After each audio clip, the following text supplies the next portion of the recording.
ಮಾವ ಎಲ್ಲೋಗಿದ್ರಿ? ಯಾಕೆ ತರ ಹೇಗೆ ಬಂದು ನೀರು ಹಾಕೊಂಡಿದ್ದೀರಾ? ಏನಿಲ್ಲ ಬಿಡಿ, ಸ್ವಲ್ಪ ಬೇವುತ್ತಿದ್ದೆ, ಅದಕ್ಕೆ ನೀರು ಇಟ್ಕೊಂಡೆ. ನನ್ನ ಹತ್ರ ಯಾಕೆ ಸುಳ್ಳು ಹೇಳ್ತಿದ್ದೀರಾ ಮಾವ? ಮಾಯಕ್ಕನ ಸಮಾಧಿ ಹತ್ರ ಹೋಗಿದ್ರಿ ತಾನೆ? ನಿನ್ ಕೈ ಗೊತ್ತಾಯ್ತು ಬಿಡಿ. ನಿಮ್ಮ ಬಟ್ಟೆ ಎಲ್ಲ ಮಣ್ಣಾಗಿದೆ. ನಿಮ್ಮ ಶರ್ಟ್ ಮೇಲೆ ಮಾಯಕ್ಕನ ಸಮಾಧಿ ಮೇಲಿದೆ ಅರ್ಶಿನ ಕುಂಕುಮ ಇದೆ. ನಮ್ಮ ಮಗು ಹೋದಾಗ ನೀವು ಮಾಯಕ್ಕನ ಸಮಾಧಿ ಹತ್ರ ಹೋಗಿ ಅವ್ರ ಸಮಾಧಿಗೆ ಸಗಣಿ ಎಡ್ಸಿ ಬಂದಿದ್ರಿ. ಈಗ ಚಿಕ್ಕ ಮಾವ ಇಲ್ಲ, ಈಗ ಹೋಗಿ ಮಾಯಕ್ಕನ ಸಮಾಧಿಗೆ ಏನೋ ಮಾಡಿ ಬಂದಿರ್ತೀರಾ. ಹೌದು ಬೆಳ್ಳಿ, ಬೈರನ್ ಸಾವು ನಂಗೆ ಇನ್ನೂ ತಡ್ಕೊಳ್ಳೋದಕ್ಕಾಗ್ತಿಲ್ಲ. ಒಗ್ದಷ್ಟು ಆ ಮಾಯ ನಮ್ಮ ತಲೆ ಮೇಲೆ ಕೂತು ನಮ್ಮನ್ನು ಉಳೋದಕ್ಕೆ ನೋಡ್ತಾಳೆ. ಅದಕ್ಕೆ ನಾವೇನು ನಮ್ಮ ಶಕ್ತಿ ಏನೋ ಅಂತ ಅವಳಿಗೆ ತೋರಿಸ್ಬೇಕಲ್ವಾ? ಇಲ್ಲಾಂದ್ರೆ ನಮ್ಮ ಮನೆಯವ್ರು ಎಲ್ಲರೂ ಸಾಯಿಸಿ ನಮ್ಮ ಮನೆನ ಸ್ಮಶಾನ ಮಾಡ್ತಾಳೆ. ನಮ್ಮ ಮನೇಲಿ ನಮಗೆ ಗೋರಿ ಕಟ್ತಾಳೆ. ಅದಕ್ಕೆ ಅವಳ ಸಮಾಧಿ ಹತ್ರ ಹೋಗಿ ಅವಳಿಗೆ ಬಾಯಿಗೆ ಬಂದಾಗ ಬೈದು ಆರೇಲಿ ಅವಳ ಸಮಾಧಿನ ಕೊಚ್ಚು ಬಂದಿದ್ದೀನಿ.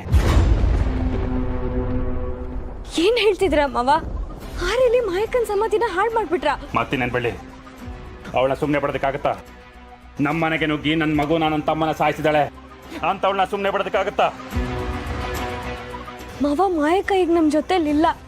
ಈಗ ಅವ್ರ ಸಮಾಧಿನ ಹಾಳು ಮಾಡಿದ್ರೆ ಏನ್ ಸಿಗತ್ತೆ? ಈ ಆತ್ಮಗಳಿಗೆ ತಮ್ಮ ದೇಹದ ವ್ಯಾಮೋಹ ತೀರಿರಲ್ವಂತೆ.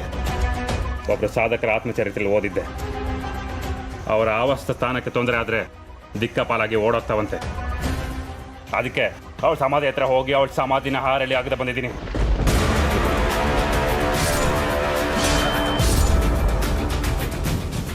ಇನ್ಮೇಲೆ ಅದರ ಬುದ್ಧಿ ಬರ್ತಂತ ನೋಡ್ಬೇಕು. ಮಾವ, ನೀವು ಮಾಯಕ್ಕನ 14ನೇ ದಿನದ ಕಾರ್ಯ ಮಾಡಿದಾಗಲೇ ಅವ್ರ ಕೋಪ ದ್ವೇಷ ಕಮ್ಮಿ ಆಗಲಿಲ್ಲ. ನೀವು ಹೋಗಿ ಅವ್ರ ಸಮಾಧಿನ ಅಗ್ದು ಬಂದಿದ್ದೀರಾ ಅಂದರೆ ಅವ್ರ ಕೋಪ ಕಮ್ಮಿ ಆಗಿರುತ್ತೆ ಅಂದ್ಕೊಂಡಿದ್ದೀರಾ?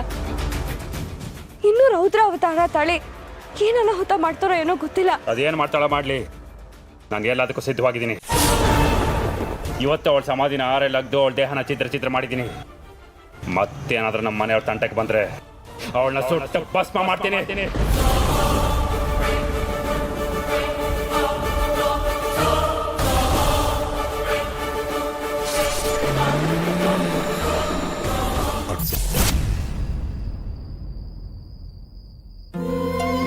ಬೆಳಗ್ಗೆಯಿಂದ ಯಾರೂ ಏನೂ ತಿಂದಿಲ್ಲ. ಅತ್ತೆ ಶರ್ಮಿಳಕ್ಕ ಈಗಲೂ ಊಟ ಬೇಡ ಅಂತಿದ್ದಾರೆ. ನಾನು ಅವ್ರಿಗೆ ಎಷ್ಟು ಅಂತ ಸಮಾಧಾನ ಮಾಡಲಿ? ದೇವ್ರೆ. ಬೆಳಿ ಮಾವ, ಅತ್ತೆ ಶರ್ಮಿಳಕ್ಕ ಈಗಲೂ ಊಟ ಬೇಡ ಅಂತ ಹೇಳ್ತಿದ್ದಾರೆ. ಈಗ ಅವ್ರು ಊಟ ಬಿಟ್ರೆ ಆರೋಗ್ಯದ ಗತಿ ಏನು? ನನಗೇನು ಮಾಡಬೇಕು ಅಂತಾನೆ ಗೊತ್ತಾಗ್ತಿಲ್ಲ. ಯಾರಿಗೂ ಊಟ ಮಾಡೋ ಮನಸ್ಸಿಲ್ಲ. ಮನೇಲಿ ಸಾವಾಗಿ ಊಟ ಇಲ್ಲಿಂದ ಸೇರುತ್ತೆ ಹೇಳು. ಆದರೆ ಚಿಕ್ಕಮ್ಮನ ಆರೋಗ್ಯ ಸೂಕ್ಷ್ಮವಾಗಿದೆ. ಅವ್ರು ಊಟ ಬಿಡೋದು ಒಳ್ಳೇದಲ್ಲ. ನಾನು ಹೋಗಿ ಅವ್ರನ್ನ ಕರ್ಕೊಂಡು ಬರ್ತೀನಿ.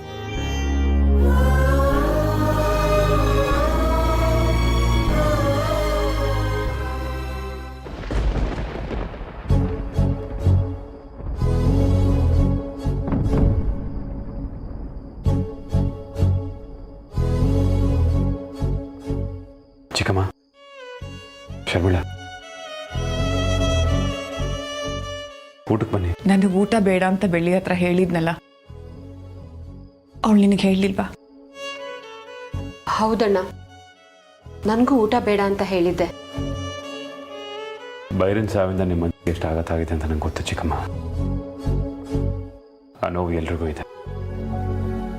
ನಾನು ಬೆಳ್ಳಿ ಅಂತೂ ಅವನ ಬಗ್ಗೆ ಹೊಸ ಕನಸನ್ನೇ ಕಂಡಿದ್ವಿ. ನಿಮ್ಮ ಮನಸ್ಸಲ್ಲಿ ಎಷ್ಟು ಮಟ್ಟಿಗೆ ನೋವು ಇದೆಯೋ ಅಷ್ಟೇ ನೋವು ನಮ್ಮೆಲ್ರಿಗೂ ಇದೆ. ಬೈರನ್ ನೆನೆಸ್ಕೊಂಡ್ರೆ ಊಟ ಸೇರಲ್ಲ ಅನ್ನೋದು ನಂಗೆ ಗೊತ್ತು ಚಿಕ್ಕಮ್ಮ. ಆದರೆ ಆ ಮಾಯನ ವಿರುದ್ಧ ಹೋರಾಡೋದಕ್ಕಾದ್ರೂ ನಾವು ಬದುಕಿರ್ಬೇಕು. ನೀನು ಏನು ಬೇಕಾದರೂ ಹೇಳು ಗೊತ್ತು. ನನಗೆ ಊಟ ಸೇರ್ತಿಲ್ಲ, ನನ್ನ ಹಸಿವೆ ಹಿಂಗೋಗಿದೆ. ನೀವೆಲ್ಲರೂ ಹೋಗಿ ಊಟ ಮಾಡಿ. ಚಿಕ್ಕಮ್ಮ, ನಿಮ್ಮ ಹೆಲ್ತ್ ಕಂಡೀಷನ್ ತುಂಬ ಸೆನ್ಸಿಟಿವ್ ಆಗಿದೆ. ನೀವೇ ಊಟ ಮಾಡಲಿಲ್ಲ ಅಂದರೆ ನಾವು ಹೇಗೆ ಊಟ ಮಾಡೋದು ಚಿಕ್ಕಮ್ಮ? ಚಿಕ್ಕಮ್ಮ, ಎಲ್ಲರೂ ನಿಮಗೋಸ್ಕರನೇ ಕಾಯ್ತಾ ಇದ್ದಾರೆ. ನಮ್ಮ ಸಮಾಧಾನಕ್ಕೋಸ್ಕರನಾದರೂ ಒಂದು 4 ತುತ್ತು ತಿನ್ನಿ ಸಾಕು. ಬನ್ನಿ ಚಿಕ್ಕಮ್ಮ. ಶರ್ಮಿಳಾ ಬಾ. ಮುತ್ತು, ನನಗೋಸ್ಕರ ನೀವು ಉಪವಾಸ ಇರೋದು ಬೇಡ. ಮುತ್ತು ಮನಸ್ಸನ್ನ ನೋಯಿಸೋದು ಬೇಡ ಶರ್ಮಿಳಾ. ಬಾ, ನಾವು ಊಟಕ್ಕೆ ಹೋಗೋಣ.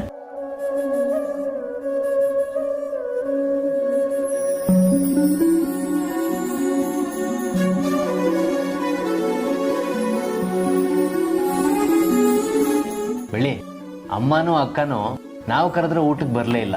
ಮುತ್ತು ಹೋಗಿ ಕರ್ಕೊಂಬಂದ್ಬಿಟ್ಟ ನೋಡು. ಬೆಳ್ಳಿ, ನೀನು ಕೂತ್ಕೊ, ಒಟ್ಟಿಗೆ ಊಟ ಮಾಡೋಣ. ಐಶು, ಬೆಳ್ಳಿ, ಚಿಕ್ಕಮ್ಮ ಹೇಳ್ತಾ ಇದ್ರಲ್ವಾ, ಕೂತ್ಕೋ. ಪರವಾಗಿಲ್ಲ. ಅದಕ್ಕೆ ಸುಮ್ಮನೆ ಬಂದು ಕೂತ್ಕೊಳ್ಳಿ. ಬನ್ನಿ.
ಚಿಕ್ಕಮ್ಮ, ಊಟ ಮಾಡಿ. ಶರ್ಮಿಳಾ, ಊಟ ಮಾಡು.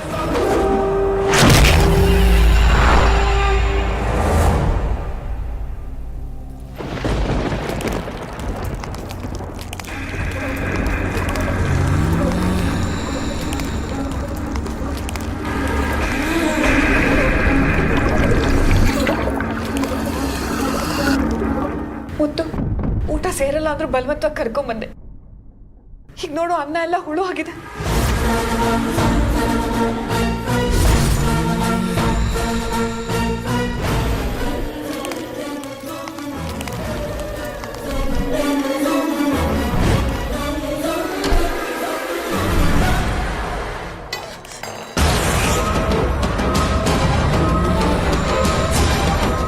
ಅಮ್ಮ, ನೀನೇನ್ ಮಾತ್ರ ಅಲ್ಲ, ನನ್ನ ತಟ್ಟೆ ತುಂಬಾನು ಹುಳ ನೋಡಿಲಿ.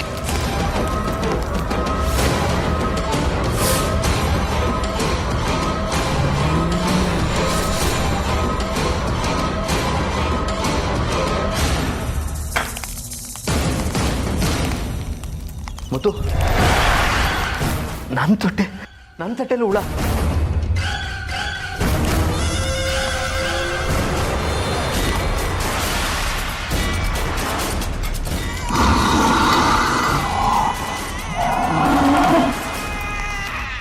ಮಾವ, ನನ್ನ ತಟ್ಟೆಲ್ಲೂ ಹುಳ ಕಾಣಿಸ್ತಿದೆ.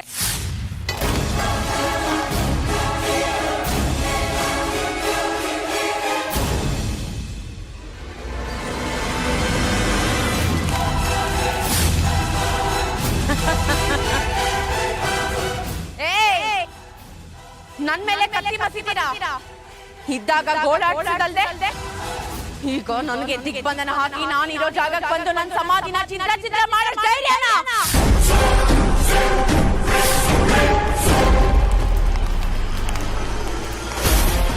ಇದು ಖಂಡಿತ ಮಾಯನ್ ಕೆಲಸನೇ. ಇಲ್ಲಾಂದ್ರೆ ಎಲ್ರೂ ತಟ್ಟೆಲಿ ಹುಳ ಕಾಣಿಸಕ್ ಹೇಗ್ ಸಾಧ್ಯ?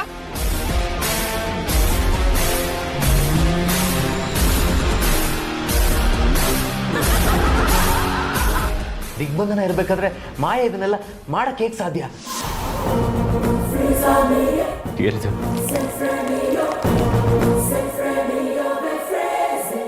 ಮಾಯನೇ ಅನ್ನದಲ್ಲಿ ಹುಳ ಬರೋ ಹಾಗೆ ಮಾಡಿದಾಳೆ ಅಂತ ಅನ್ಕೊಳ್ಳೋಣ. ಮೊನ್ನೆ ತಾನೇ ಬೈರಣ್ಣನ ಬಲಿ ತಗೊಂಡಿದ್ದಾಳೆ. ಆದರೂ ಅದು ಯಾರು ಏನೂ ಕೇಳಿ ಬಯಸಿಲ್ಲ. ಮತ್ತೆ ಏಕಾಏಕಿ ಯಾಕೆ ಹೀಗೆ ಮಾಡ್ತಿದ್ದಾಳೆ ಅವಳು? ಯಾಕೆ ಅಂದರೆ ಮುತ್ತು ಮಾವ ಮಾಯಕ್ಕನ ಸಮಾಧಿನ ಧ್ವಂಸ ಮಾಡಿ ಬಂದಿದ್ದಾರೆ.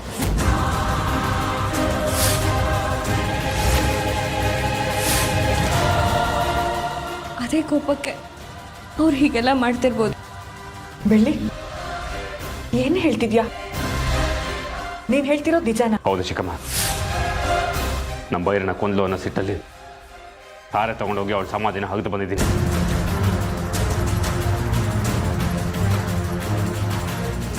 ಹಾಗಂದ್ರೆ ಮಾಯಾ ಸೇಡ್ ತೀರ್ಸ್ಕೊಳಕ್ಕೆ ಹೀಗೆಲ್ಲ ಮಾಡ್ತಿದ್ದಾಳ? ಇದ್ರೂ ಇರ್ಬೋದು. ಮನೆ ಸುತ್ತಲೂ ದಿಗ್ಬಂಧನ ಇರಬೇಕಾದ್ರೆ ಅವಳು ಮನೆ ಒಳಗಡೆ ಬಂದು ಇಷ್ಟೆಲ್ಲ ಅವಾಂತರ ಮಾಡಕ್ಕೆ ಹೇಗೆ ಸಾಧ್ಯ?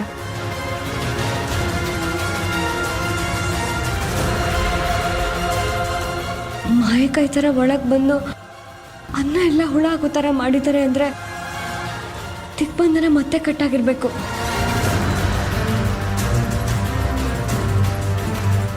ಅಲ್ಲ ಅಮ್ಮ, ನೀವು ಹೇಳ್ತಿರೋದು ನಿಜ. ಇದು ಕೆಳಗಡೆ ಬಿದ್ದಿತ್ತು.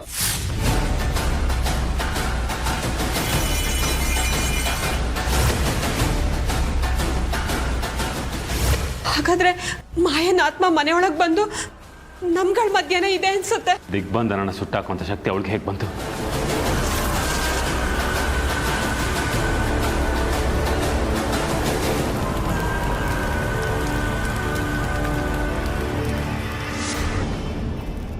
ಅತ್ತೆ ತಗೊಳ್ಳಿ.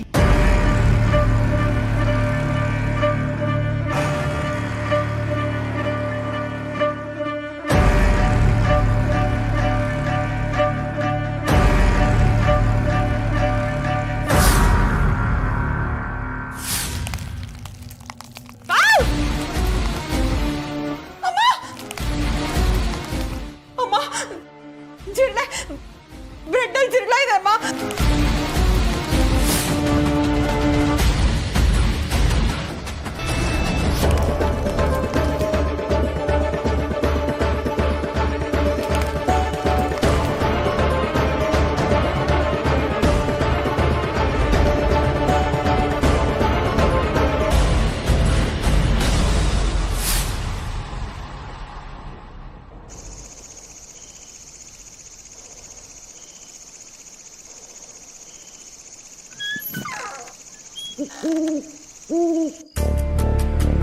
ಅಮ್ಮ ಅಮ್ಮ, ಹಾಲು ತಗೊಳ್ಳಿ.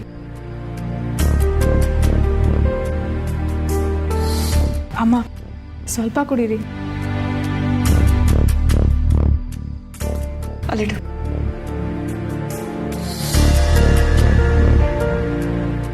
ಅಕ್ಕ ನೀವು ತಗೊಳ್ಳಿ. ತುಂಬ ಒಳ್ಳೆ ಕೆಲಸ ಮಾಡಿದೆ ಐಶು.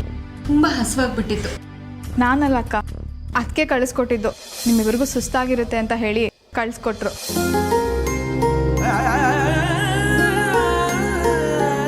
ಪಾಪ ಬೆಳ್ಳಿ ನಮ್ಮ ಬಗ್ಗೆ ಎಷ್ಟು ಕಾಳಜಿ ತೋರಿಸ್ತಿದ್ದಾಳೆ.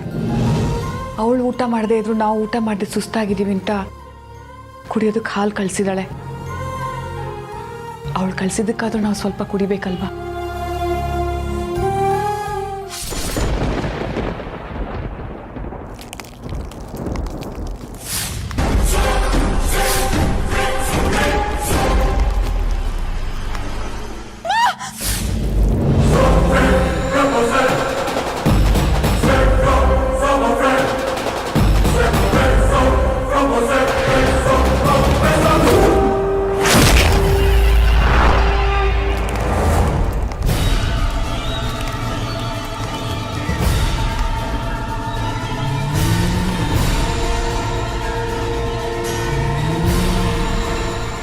ಅಮ್ಮ, ತುಂಬಾ ಭಯ ಆಗ್ತಿದೆ ಅಮ್ಮ. ಮಾಯ ನಮ್ಗೆ ಒಂದ್ ಹನಿ ನೀರು ಕುಡಿದಿರೋ ಹಾಗೆ ಮಾಡ್ಬಿಟ್ಟಿದ್ದಾಳೆ. ಇದೆಲ್ಲ ಹೀಗೆ ಮುಂದುವರೆದ್ರೆ ನಮ್ ಗತಿ ಏನಮ್ಮ?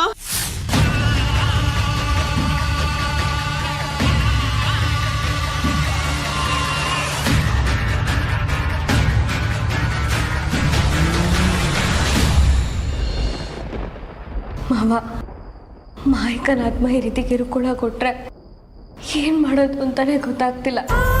ಮನೇಲೆಲ್ಲರೂ ಹಸುಕೊಂಡಿದ್ದಾರೆ ಅಂತ ನಾನು ಅಂಜಲಿ ಸೇರಿ ಅಡುಗೆ ಮಾಡಿದ್ವಿ. ಆದರೆ ಒಬ್ರು ಒಂದೊತ್ತು ಬಾಯಿಗಿಡಕ್ಕಾಗ್ತಿಲ್ಲ. ಏನು ಮಾಡೋದು ಪಳ್ಳಿ? ನನಗೂ ತುಂಬ ಹಿಂಸೆ ಆಗ್ತಿದೆ. ಆದ್ರೂ ಎಲ್ಲನೂ ನೋಡ್ಕೊಂಡು ಸುಮ್ಮನೆ ಇರೋ ಥರ ಆಗೋಗಿದೆ. ಅತ್ತೆ ಶರ್ಮಿಳಕ್ಕ ಹಾಗೆ ಹಸುಕೊಂಡು ಮಲಗದೆ ಇರಲಿ ಅಂತ ಅವ್ರಿಗೆ ಹಾಲು ಕೊಟ್ಟು ಕಳಿಸ್ದೆ. ಅದರಲ್ಲೂ ಹುಳ ಕಾಣಿಸ್ತಂತೆ.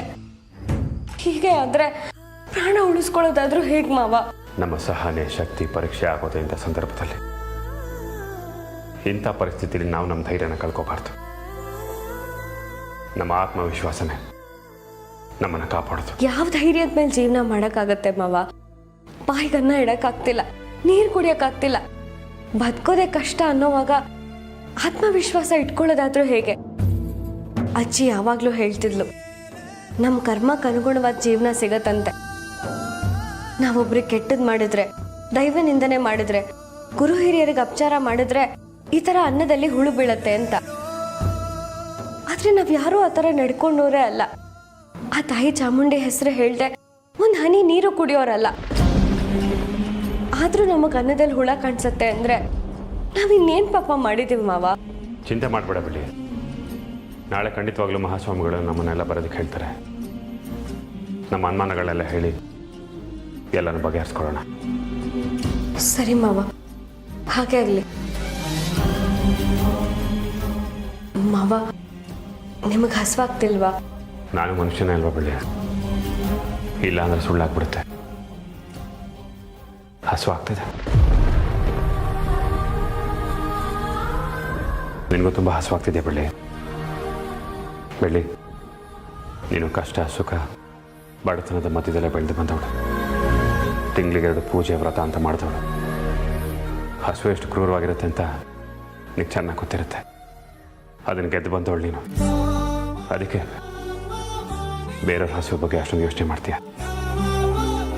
ಆದರೆ ನಾನು ಸುಖದ ಸುಪ್ಪತ್ತಿಗೆಲ್ಲ ಬೆಳೆದು ಬಂದವನು. ನನಗೆ ಹಸು ಅಂದರೆ ಏನು ಅಂತಲೇ ಗೊತ್ತಿರಲಿಲ್ಲ. ಯಾಕಂದರೆ ಹಸುವಾಗಿದ್ದಕ್ಕಿಂತ ಮುಂಚೆ ನನಗೆ ಊಟ ಸಿಕ್ಬಿಡ್ತಿತ್ತು. ಆದರೆ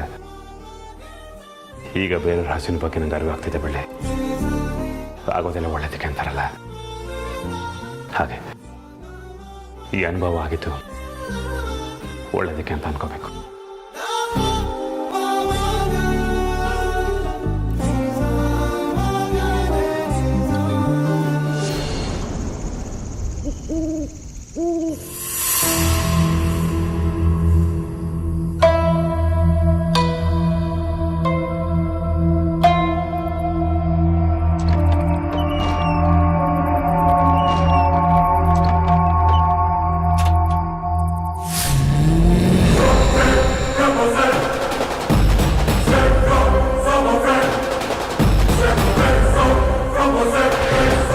ಮುತ್ತು ಮಾವ, ಮುತ್ತು ಮಾವ, ಮುತ್ತು ಮಾವ.